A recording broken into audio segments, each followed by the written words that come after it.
to your point around the idea that more Black women are now being diagnosed with anxiety, I think it's great that the diagnoses are happening, but I think that a lot of these women have been having these symptoms for a very long time.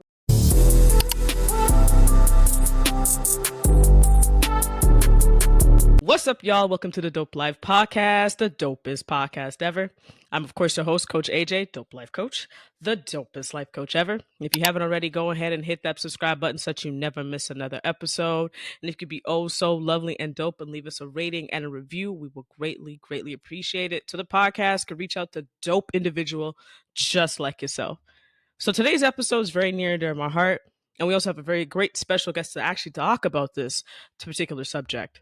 Now, since COVID, there's been a rising number of anxiety and depression within women of color, particularly Black women. Now, personally, I don't believe that that's just an issue we're having right now. I think this has been an issue that we've been probably having for decades. So I have a very, very, very special guest to actually discuss this. Roxanne Francis, could you please introduce yourself to the people? Yes, thank you so much for having me, AJ. I am a psychotherapist, and I run a group practice in the province of Ontario in Canada, and we see clients who have all kinds of mental health, stress, and relationship challenges. Outside of that, I also coach and support other therapists who are new to the field. I'm an international speaker, consultant. I consult to organizations around wellness at work, racial issues at work. Primarily, the clients that I work with personally are generally women who are going through some kind of life transition or change. So, stress, marriage, having a baby, going back to work, all those things. Sometimes you might find me teaching part-time at UFT in the master's program for social work. And from time to time, I do dope things like podcasting with amazing people like yourself. I appreciate it. I love that segue. And thank you again for stopping by for today's episode. I truly, truly appreciate it. So let's go ahead and let's get right into it. Like I was saying before, there was a study that I read from John Hopkins Hospital, just kind of like bringing up the fact that there's been a study that they did showing that a lot of Black women are now coming up with higher symptoms of depression and anxiety. You and I were just briefly talking about that on the fact that, okay, this is not probably something new. This is more than likely we've been dealing with this for very, very many decades and centuries. What are your thoughts on the subject of anxiety and depression in women as a whole? And if you have any personal experience with depression and anxiety that you like to share to kind of give people I guess more of an insight of how we deal with it. We talk about it heavy on the Dope Life podcast about depression and anxiety and tips of how to kind of go through it. Because of course, when we have it, it's here, but there's ways that we can work through it day by day so that we can feel a little bit better. So I was just wondering if you had any insight towards that subject and any personal story you'd like to share. Yeah, so, anxiety and depression, I'm really glad that we're talking about this because maybe 10 years ago, no one was talking about it in the Black community, right? When I first started my private practice, I would say almost 7 years ago, most of my clients were white.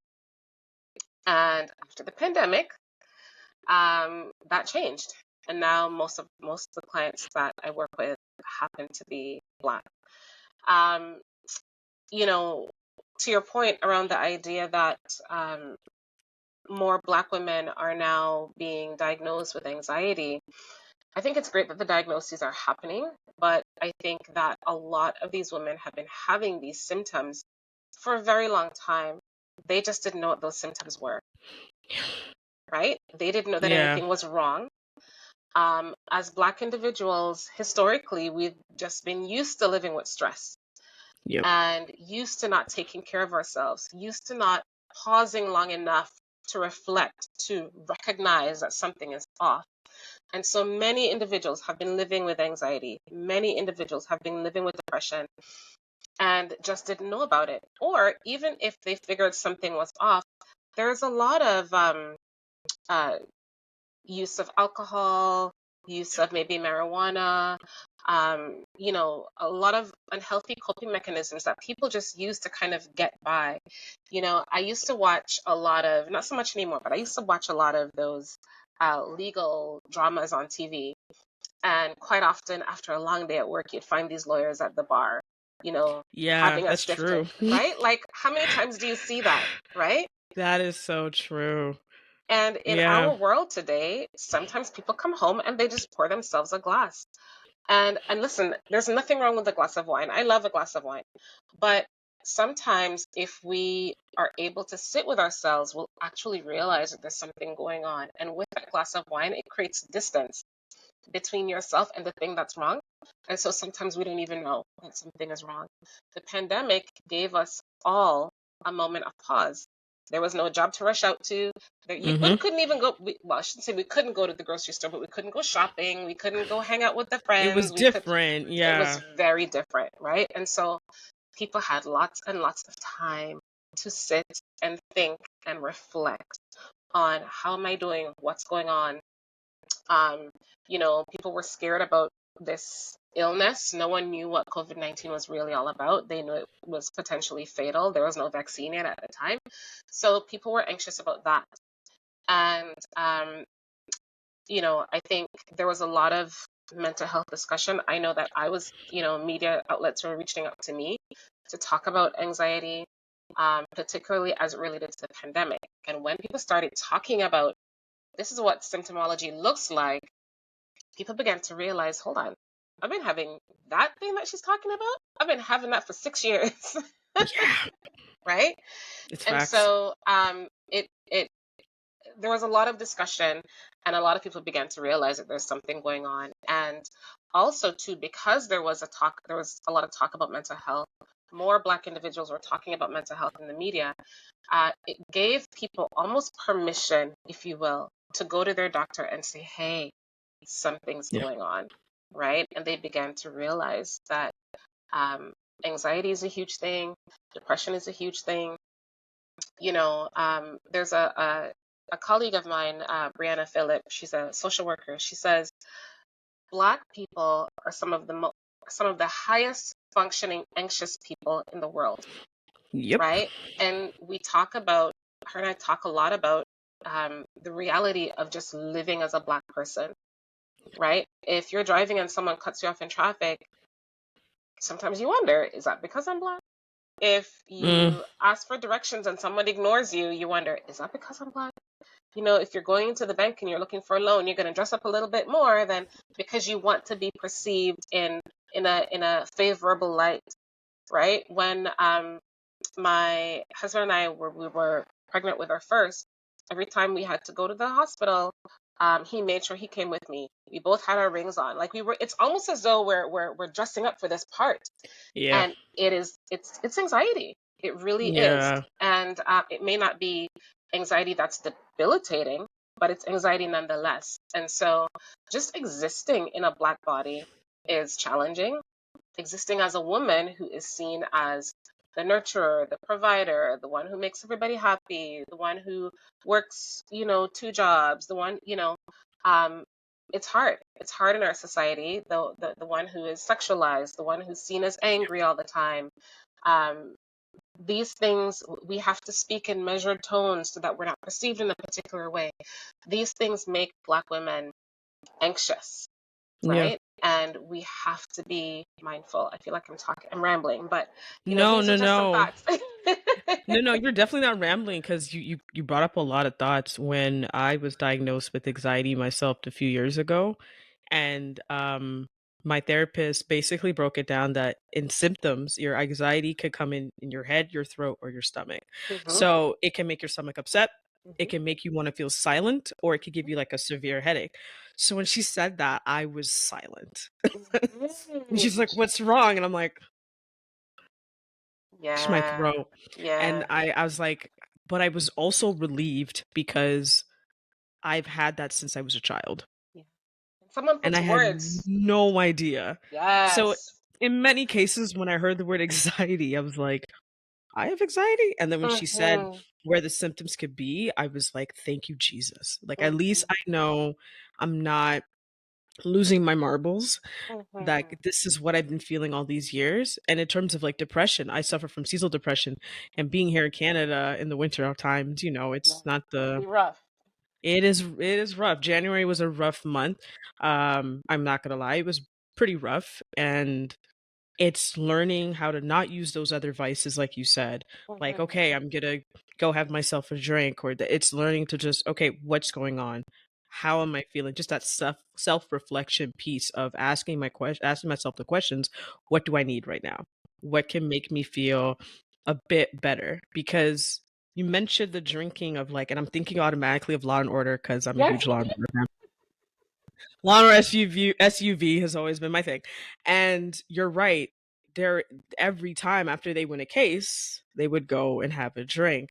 In fact, back in 2022, when I was hurt on the job, the first thing they said, "Oh, you'll be fine. Go home and have a drink." And I was looking at him cockeyed, like that's not gonna make me feel better of Gonna what fix it. happened. It's not gonna fix it. And it's just like how we automatically Yep. think these vices is what's gonna make it better, but it's Mm-hmm. also like a habitual routine. Something's wrong. Oh, I just need this or something.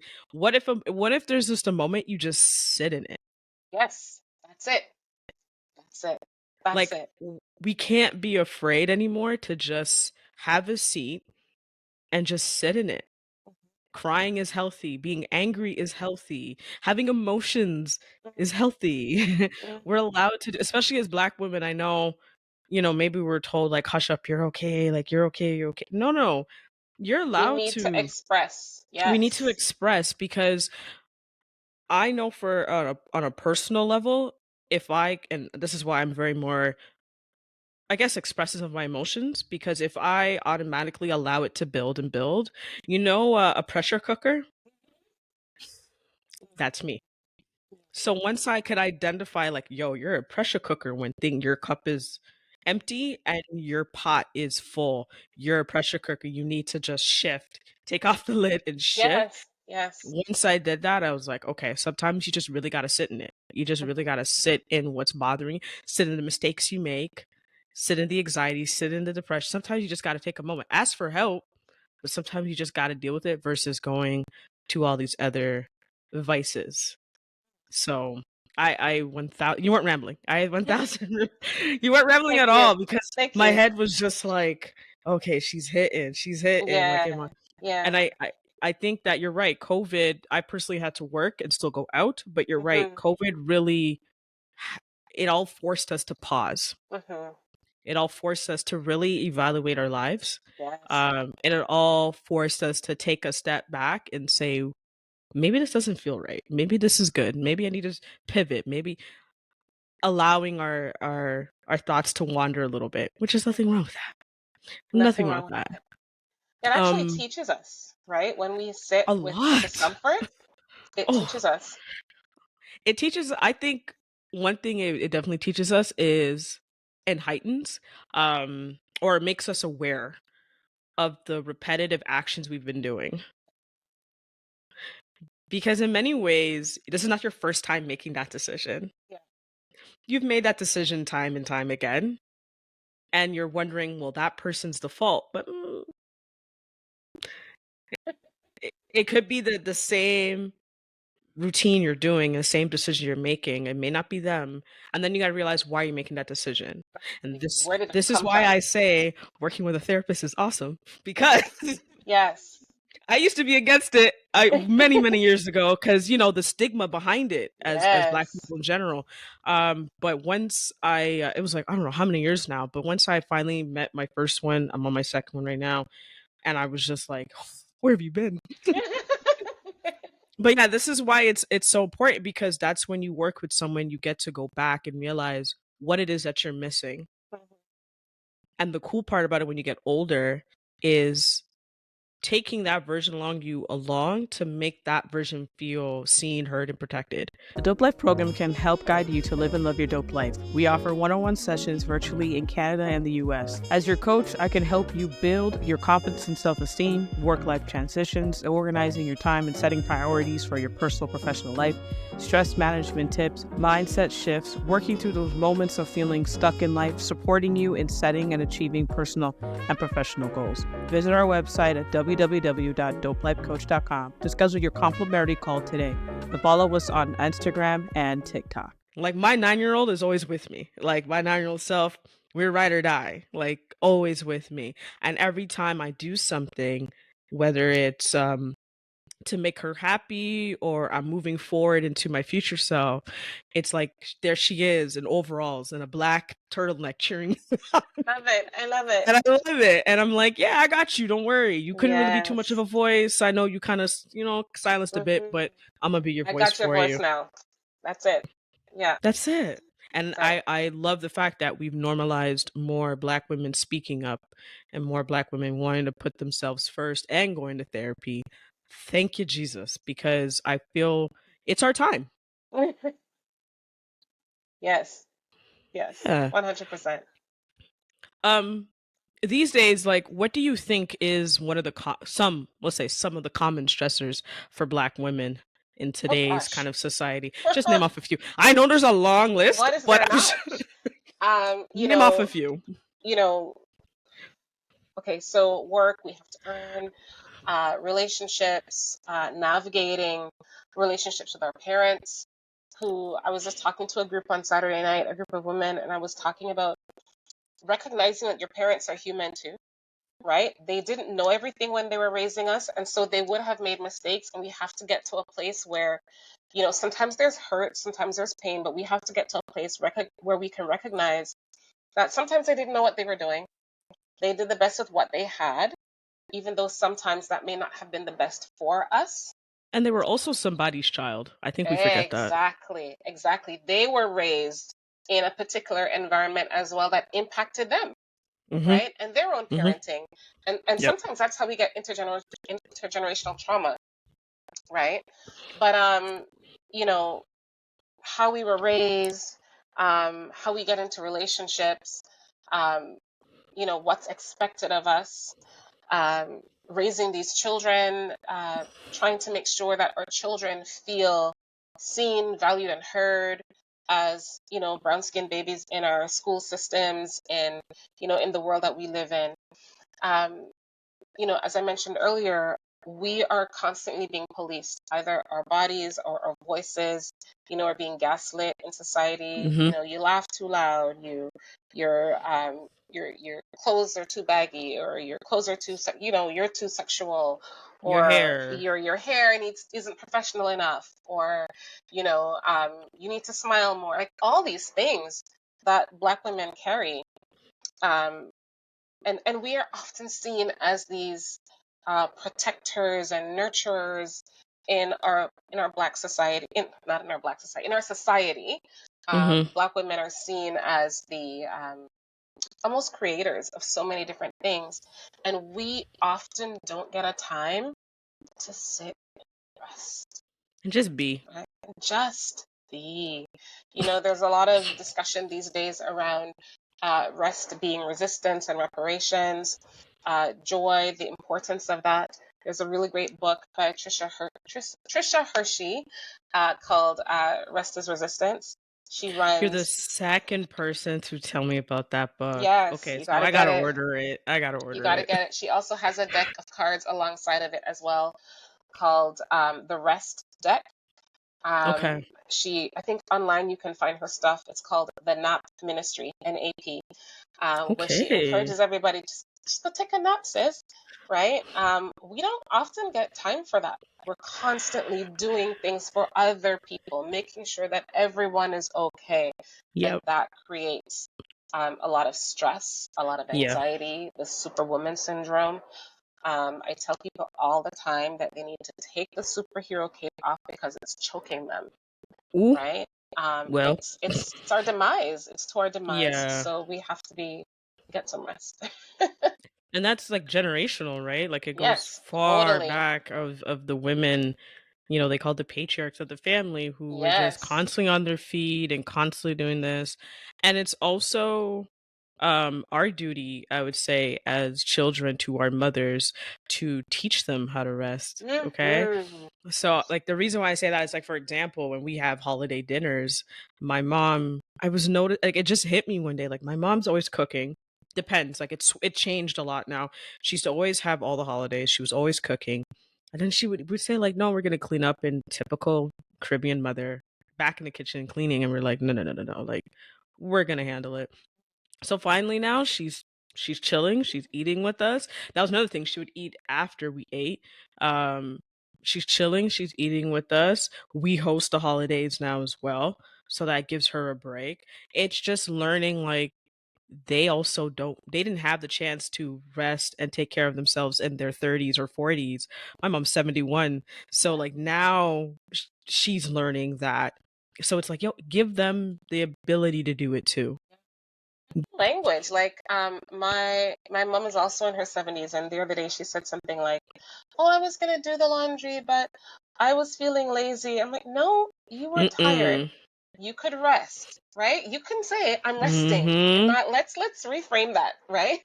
The lazy word. Yeah, you're not lazy. Mm-mm. It if your body, my mom tells me now, if your body's telling you to sit down somewhere, go sit down Go somewhere. sit down. So, Go sit yep. down somewhere. And it which shocks me because again, coming from where she came, she never did it. Mhm. So her telling her 35-year-old child, "Hey, go sit down." So I'm just looking at it like you didn't. Like what you but she's like, "Don't make the same mistake I Yes, did." I love that. I love that.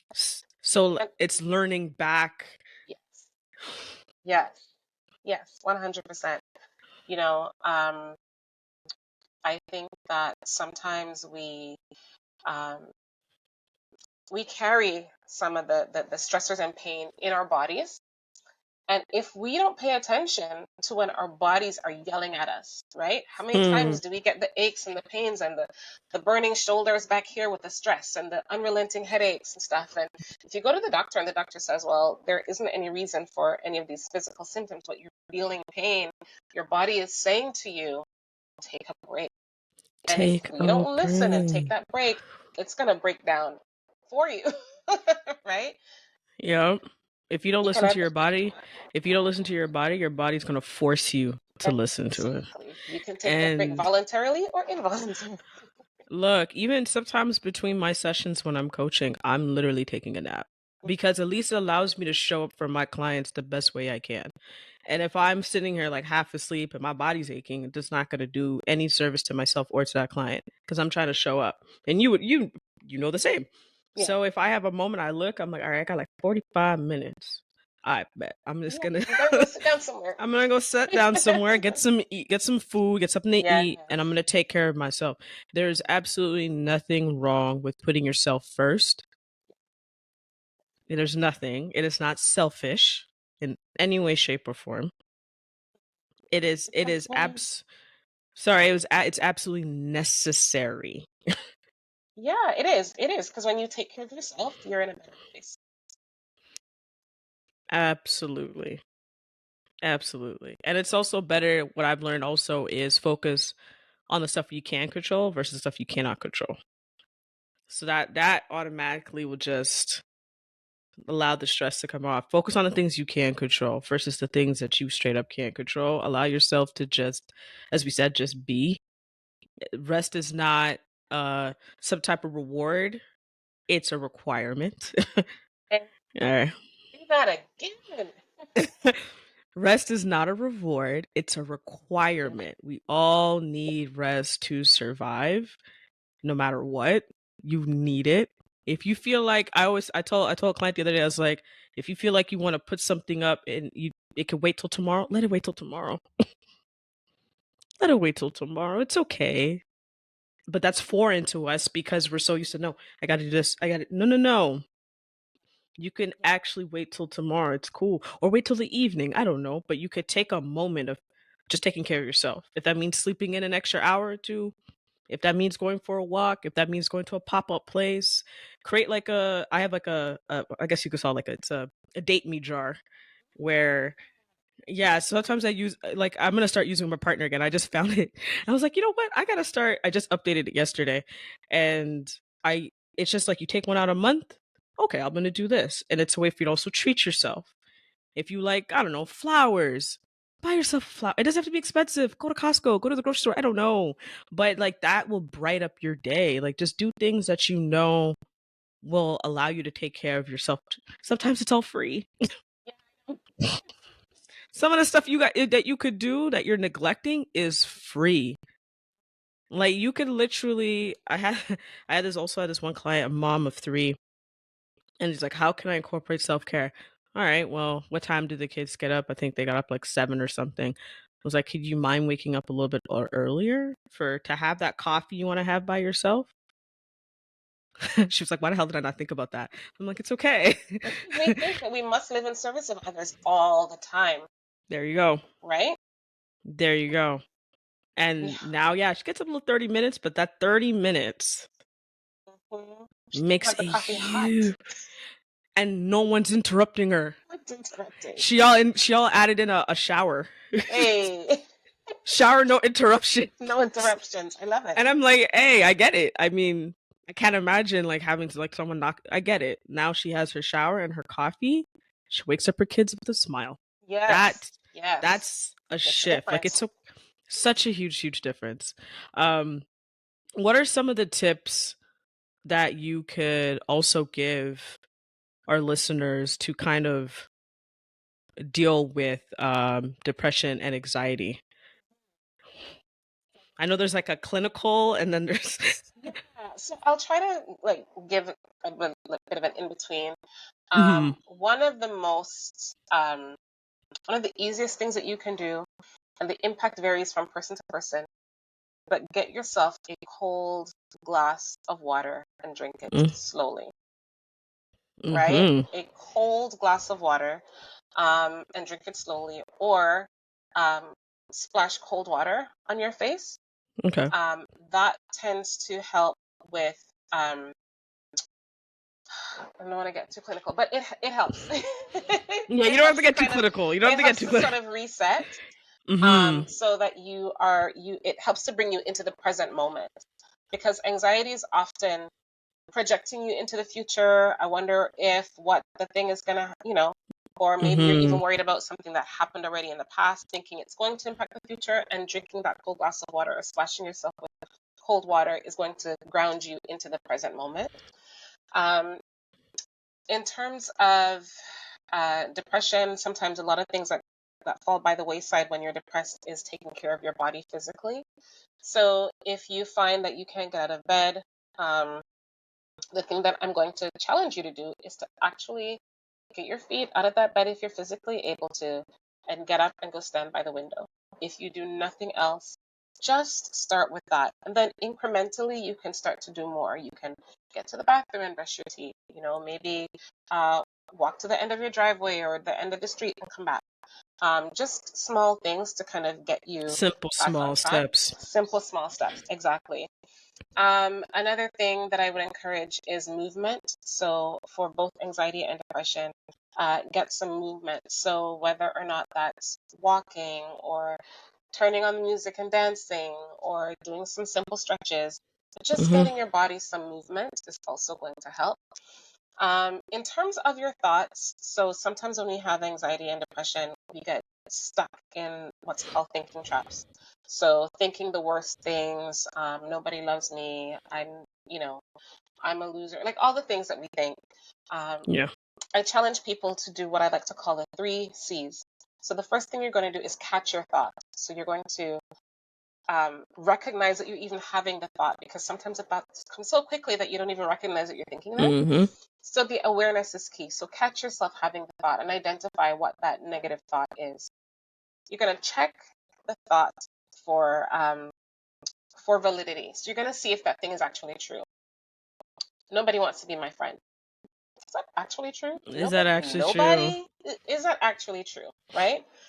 Um, so you're going to catch your thought. You're going to check your thought, and if it's not actually grounded in reality, then you're going to try to change it.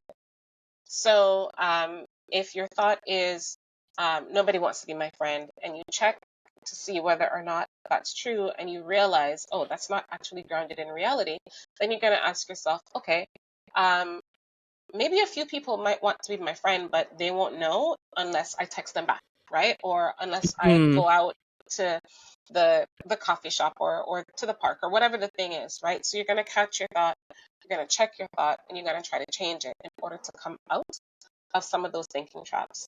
And the last thing that I would encourage people to do is make smart choices when it comes to meals, because nutrition actually impacts your mental health. So if you're eating a lot of processed foods, and listen, you know, Chips and I are friends, but if you're if you're constantly eating processed foods, then your brain isn't able to synthesize the feel good hormones that you need to ward off things like anxiety and depression. So you're gonna try to get some fresh fruits and vegetables in there if you can. You're gonna try to get some nuts and seeds in there if you can, if you don't have allergies or whatever. Try to get some maybe some fish, some fatty acids, omega-3 fatty acids in there. I'm not a nutritionist, but these are definitely some things that are helpful in terms of helping to boost your mood and managing symptoms of anxiety and symptoms of depression. Thank you for that. And you Mm-hmm. mentioned supplements. Sort of the first thing that came to my mind was supplements, because during those moments of seasonal depression, Yes. vitamin D D, in yes, yes, is yes, my friend. Vitamin yes, D is my definitely. friend. With magnesium. Yes, Magnesium also helps with you sleeping. yes. So you take them two suckers together, and I could say I've been taking it for now 3 years, on and off. But for the most part, when I do take it, I'm like, it could be dark, and I'm like, Yes, like definitely I'm helps. fine. So it does definitely help. Exercise, Mm-hmm. some sort of movement. You're right, does help because it relieves those endorphins. That I've learned, but it's also important for whoever's listening to this to find what works for you, Yeah, not everything is because going to work for everybody. not everything's gonna work. For me, my mood booster is working out. My mood booster is sun, music, things like that. It's different for everybody else, but it's good to kind of like go through a trial and error phase to figure out what really works for you to get through those moments. But try those exercises first before going to your usual regular vice first, because that could just be a very habitual routine that you're doing, and it's okay that you could come out of it a little bit. It's okay to try something else. um Being that you are a therapist, what are some advice that you can give to someone who is possibly thinking of finally ready to find a therapist? What advice can you provide? Yeah, think to yourself, how is it that you want to be or feel after your course of therapy is finished? What is it that I want to change about myself? What is it that I'm hoping for? Also, understand that, you know, when you are calling or you're looking around for a therapist, you can ask this therapist questions. You can ask questions like, have you worked with someone with my issues before? How long have you been in practice? Like, you can actually ask questions. The other thing is that sometimes people feel like if they go to therapy that they're tied to this person forever. Um, that is not the case. You are spending your money. If you go to therapy and it's your first session, even your second session, and you're like, I don't know if me and this You're person not really feeling jive it. well. Exactly. You don't have to. You can leave. You You can don't have fire your to. therapist. This You is can true. fire your therapist, right? You can go in search of somebody else. Ask a friend who's in therapy. What do you like about your therapist? Do they work well with you? Do they understand, you know, um, Black culture? Like all these pieces that are going to be important for you when you're trying to find your healing. You need someone who understands Yeah. your journey. You need someone who understands maybe even your background. Um, you know, recognize that your therapist is going to challenge you a little bit. And Yep. so any change that you're trying to make in your life you're going to come up against a little bit of resistance, but push through the resistance because the change is on the other side. or at least that's what my trainer at the gym tells me when I'm trying to lift weights that I don't want to lift, right? um, the change that you're looking for is on the other side of your discomfort. If your therapist gives you homework, do the homework. It's going to be helpful. But if you don't do the homework, you're not going to be in detention. Still show up to your session. Right? That is true. That is true. And, you know, when you are looking for someone or you feel like you've settled on someone, look for someone who offers a non-judgmental kind of relationship. You are not going to move forward with someone who you feel is judging you.